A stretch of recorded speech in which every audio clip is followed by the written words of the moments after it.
Everybody, it's me, your buddy Dave, the host here at the Dark Stuff channel on YouTube. Thanks a lot for checking out this week's video. And this week we're doing a new release roundup, 5 new albums that are absolute must-hears.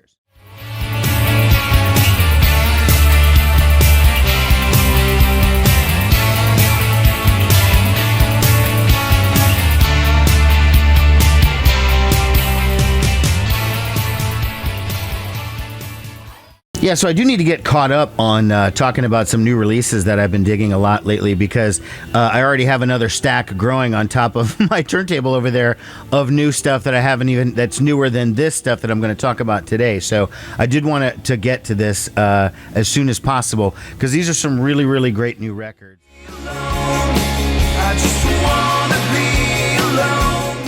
First up is this new record from the Anderson Council. This is a power pop band from the New Jersey area. The album is called The Devil, The Tower, The Star, The Moon. And let me tell you how I came into contact with this band. So they've been around since the late 90s. I didn't hear of them until 2023, okay? So you might remember a couple months ago at the beginning of the year, I did a video where I just raved about this record by Juniper, okay?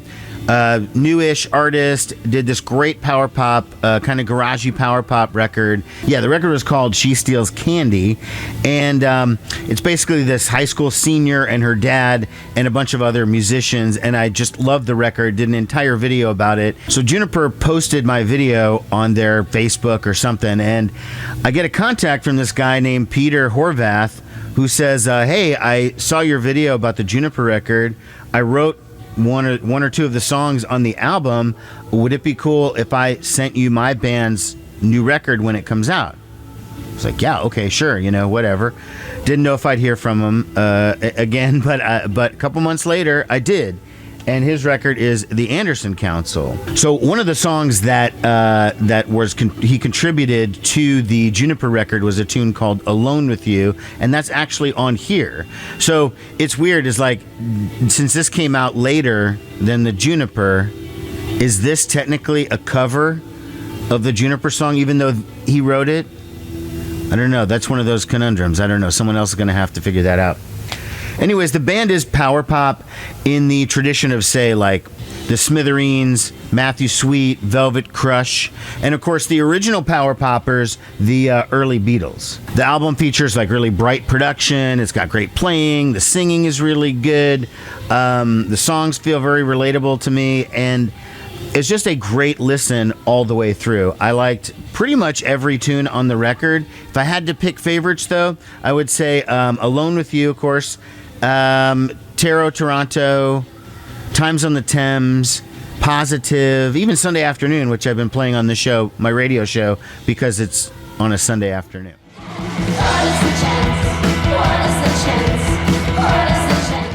The second new album I want to talk about is this new one from the Death Valley Girls. It's called Islands in the Sky. This is a California kind of garagey indie pop band, and I think this is their 4th or 5th record. It's definitely their first since 2020's album Under the Spell of Joy, which, by the way, in my Best of 2020 video, it was number 8. In that video, I incorrectly said that former Hole drummer Patty Schemmel was a member of this band. Now, she was at one point, and her brother is still a member of the band. He plays guitar. But as far as Patty Schemmel goes, the former Hole drummer, she's no longer affiliated with this. But her involvement either way, whether you see that as a positive or not, is kind of irrelevant. The main songwriter in the group, her name is Bonnie Bloomgarten. So this new album is like sort of a concept album or a roughly kind of themed album in a way. I'm not sure I totally know the theme, but this is how I sort of see it, right? So in the song What Are the Odds, she sings this line like, we are living in a simulated world and we are simulated girls, okay?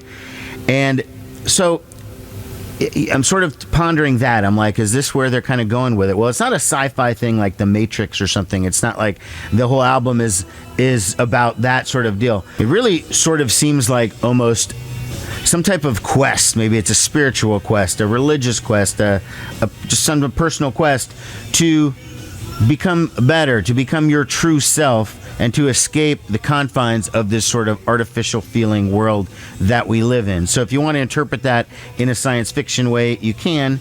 If you want to just see it as sort of modern day, psychology, there's even maybe some type of spirituality or something. I don't know. I'm not going to try to attach messages that aren't really there. This is kind of how I see it. I like it. It's a kind of an overall great feel. The music is really good. Again, this band is really, really good. I mean, they made my top 10 in 2020. And I don't know. It's a serious contender for doing it the second time for this year. My favorite songs are Magic Powers, What Are the Odds, and Watch the Sky.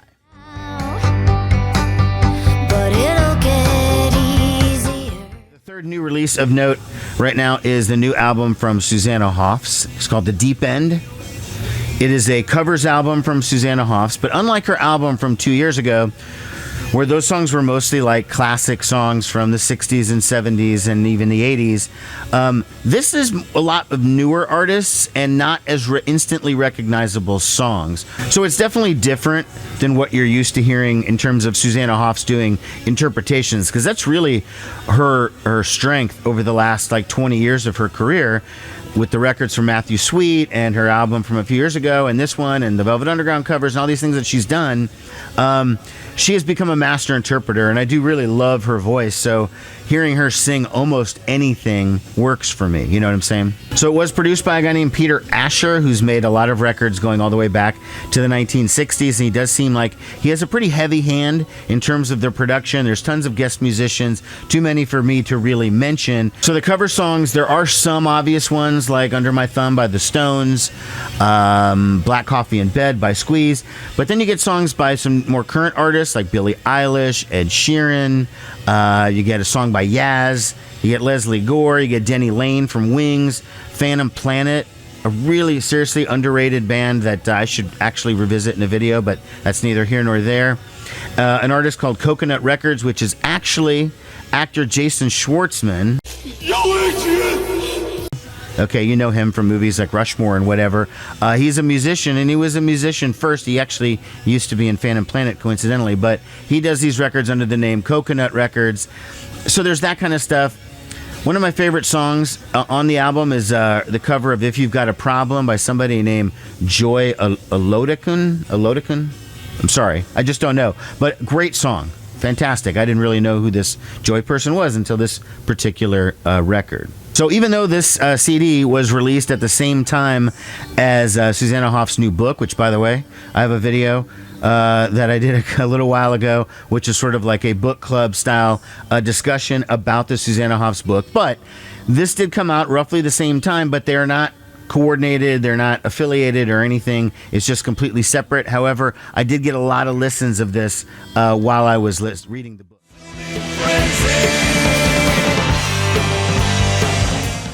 Next up is the new album from Mudhoney, Plastic Eternity. It's the 12th album from the Seattle grunge legends, and these guys are still in really, really strong form.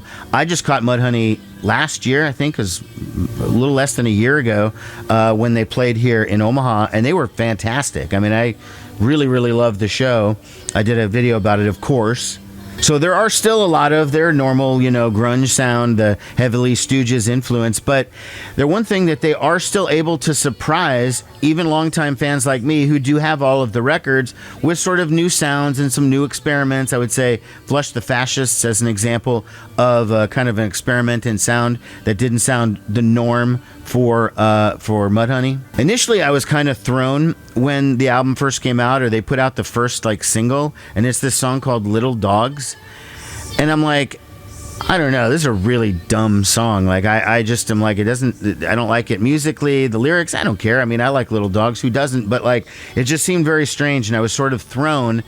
But the rest of the record is awesome. Don't let that Little Dogs fool you if you kind of caught that video or something and thought, I don't know what's going on with these Mudhoney dudes. No worries. It's much better than that song. A lot of the lyrics seem very political, a lot of environmental stuff. My favorite songs, of course, on the record would be Flush the Fascists, Cascades of Crap, Here Comes the Flood, and Human Stock Capital. Sing my way last record I'm going to talk about is this one right here. It's from an artist named Lael Neale, and I think that's how you pronounce it. Star Eater's Delight. I couldn't figure out how to pronounce it, but the Vinyl Douche did have a video where he talked about her, and that's how he pronounced it. So I'm going off his pronunciation here. So Lael Neale is a singer-songwriter from Virginia, although she was living in LA for a long time. Around the time of COVID, apparently moved back to rural Virginia with her family and stuff. And that's kind of where she wrote out the pandemic. This is a lot of this album is kind of written during that time, and it does have a sort of feel of sort of like of isolation and loneliness a little bit. The album is definitely lo-fi, okay, in the tradition of like early 90s kind of lo-fi. You will hear actual tape hiss on more than one song, okay? So you got a drum machine, you got a Casio keyboard, you got piano, kind of quiet guitar. That's the basic instrumentation. The bulk of the songs is really the focus is on her voice, and it's a super, super unique voice. The songs are like really kind of mesmerizing and powerful, and they kind of creep up on you in a way because you only kind of is revealed more with repeat listenings. Like, so I got this CD for my radio show, and it's on Sub Pop, so I always give everything Sub Pop a chance because they have such a storied history, and I've liked so much of their stuff. So I put it on, and the first song, I Am the River, has got this, it's really fast drum machine part, it's got a Casio keyboard, and Lael singing over the top. And it's a cool song, and I instantly was like, I like this, I'm playing it on my show. I pulled the CD out, and I moved on to the next thing, with the full intention of circling back and hearing the whole record.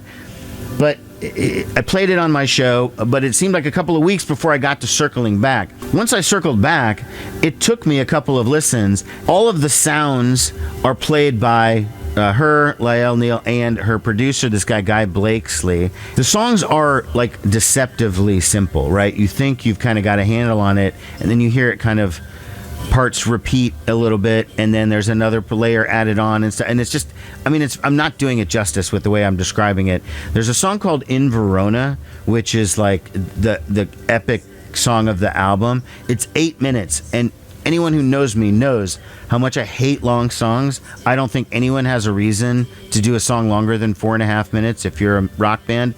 But this is a great exception. I'm letting it go, Lael. It's okay. It's this super unique song that kind of has this like almost like religious vibe. It's got these sort of biblical religious slogans that you sort of hear that she's singing in the back.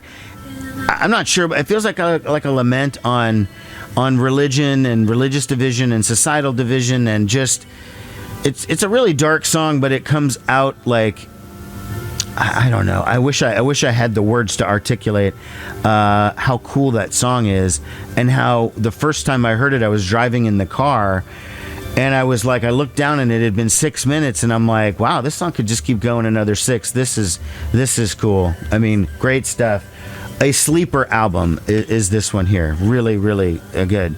Favorite songs, of course, If I Had Wings, In Verona, and Faster Than the Medicine. Okay, I'll be back shortly with some more new releases because, like I said, I do have a stack that's coming up, and I do want to make sure to at least talk about some of these records. I don't like to let it slide by, you know? Thanks a lot for watching, everybody. Take care. Bye-bye.